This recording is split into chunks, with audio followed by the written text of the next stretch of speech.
Doctor اسرار صاحب رحمہ اللہ تعالی. 14 اپریل 2010 کو ان کی ڈیتھ ہوئی. جنازے پہ بھی میں الحمدللہ حاضر تھا. حد نگاہ تک جنازہ ہوا اور اس وقت انہوں نے رینڈملی اس کی ویڈیو بنا لی اور اس ویڈیو کو اپلوڈ کرنا کوئی خاص مقصد نہیں تھا. اس وقت ایک یادگار کے طور پہ انہوں نے رکھ لی. وہ تو جب ان کو بعد میں پتہ چلا کہ ڈاکٹر اسرار صاحب کی میت کی زیارت نہیں کروائی گئی تھی عوام الناس کو. وجہ یہ ہے کہ عصر کے بعد آلموسٹ مغرب کا ٹائم بھی ہونے والا ہی تھا, جتنا رش تھا. تو مغرب سے تھوڑی دیر پہلے وہ جنازہ ہوا. جنازے کے بعد اگر میت کا چہرہ دکھایا جاتا تو عشاء کے بعد تک بھی لوگ فارغ نہ ہوتے, اتنے لوگ تھے. بڑے بڑے علماء بھی شریک تھے, ان میں سے اب کئی لوگ فوت ہو چکے ہیں. قاضی حسین احمد صاحب, مولانا سمیع الحق صاحب, یہ وہ لوگ تھے جو پہلی لائن میں تھے, اب بھی دنیا میں نہیں رہے رحمہم اللہ اجمعین. تو انہوں نے زیارت نہیں کروائی, ایمبولینس میں رکھ کے لے گئے دفنانے کے لیے. یہ تو بعد میں پھر بات کھلی کہ جی زیارت اس لیے نہیں کروائی گی کہ چہرہ ہی بگڑ گیا تھا. پاکستان کے کلچر کے اندر جب تک کوئی بڑی شخصیت زندہ ہوتی ہے نا تو اس پہ کبھی قادیانی ہونے کا الزام لگائیں گے, کبھی یہود و نصارہ سے فنڈنگ کا الزام لگائیں گے, کبھی الزام لگائیں گے کسی مدرسے سے نہیں پڑھا ہوا, اور مدرسے سے پڑھا ہو تو کہتے ہیں یہ گمراہ ہے. اور اس کے بعد پھر یہ بھی الزام لگا دیتے ہیں کہ جی اس کے مقاصد کچھ اور ہیں, کوئی نیا فرقہ بنانے آیا ہے. کبھی کہہ دیں گے اس کا استاد کوئی نہیں ہے, اور اس سے بھی بڑھ جائیں گے تو کہیں گے کہ یہ تو عنقریب دعوی نبوت کر دے گا, اور کبھی یہ کہہ دیں گے یہ تو مہدی ہونے کا دعویٰ کر دے گا. اچھا, وہ زندگی میں ان سارے فتنوں سے بچ کے جب موت کے منہ میں چلا جاتا ہے تو اب تو وہ یہ نہیں کہہ سکتے. حالانکہ ہونا چاہیے کہ اس وقت پھر یہ لوگ کہیں کہ ہم لوگ جھوٹ بولتے تھے, ہمارے سارے علماء کذاب تھے اور جھوٹے تھے جنہوں نے کہا یہ مہدی ہونے کا دعویٰ کرے گا, اور ساروں کے اوپر لعنت پڑی ہے یہ جھوٹ بولنے کی وجہ سے. تو بغیر مہدی ہونے کا دعویٰ کیے اور نبوت کا دعویٰ کیے مودودی صاحب بھی چلے گئے دنیا سے, ڈاکٹر اسرار صاحب بھی چلے گئے. تو کم از کم اب اتنی جرت ہونی چاہیے کہ اپنے علماء کے اوپر لعنتیں بھیجے جنہوں نے یہ جھوٹ بولے تھے, کیونکہ قرآن میں تو ہے لعنت اللہ علی الکاذبین, جھوٹوں پہ اللہ کی لعنت ہے.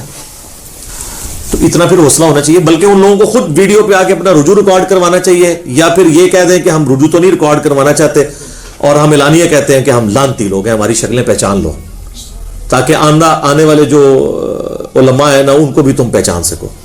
تو ایسا خیر ہوتا نہیں ہے. تو جب وہ فوت ہو جاتا ہے کوئی اس طرح کا بندہ, پھر وہ کہتے ہیں چہرہ بگڑ گیا تھا. ایکسیڈنٹ میں مر جائے تو وہ کہتے ہیں جی اللہ کی سزا ملی ہے, ایئر کریش میں مر جائے تو کہتے ہیں سزا ملی ہے. کہ یہ ایک بہانے. تو ڈاکٹر اسرار صاحب کی تو نیچرل ڈیتھ ہوئی ہے, چلتے پھرتے اللہ تعالیٰ نے ان کو اٹھایا, کوئی خاص بیمار بھی نہیں ہوئے. تو یہ جب بات مشہور ہوئی تو پھر ان کے بیٹوں نے کہا کہ وہ تو ویڈیو ہم نے بنائی ہوئی تھی, چڑھانی نہیں تھی کیونکہ شخصیت پرستی نہیں کرنی چاہیے, لیکن اب یہ مجبوری بن گئی ہے. ایون شیخ زبیر صاحب کی تو تصویریں کھینچی کی میت کے اوپر, کیونکہ اہل حدیث کو تو پتا تھا کہ یہ ہمارے اوپر سب سے پہلا اٹیک یہ ہونا ہے, تو انہوں نے تو اسی وقت ان کی تصویریں کھینچ کے نیٹ پہ چڑھا دی دفنانے سے بھی پہلے, کہ تاکہ کوئی یہ بہانہ نہ کرے. حالانکہ میں کہتا ہوں چہرہ بگڑ بھی جائے یہ کوئی نشانی نہیں ہے. اب مجھے بتائیں کہ جو صحابہ کرام طاعون کے مرض میں مرے ہیں تو ان کے جسم پہ پھوڑے نہیں نکلے ہوں گے؟ سعد ابن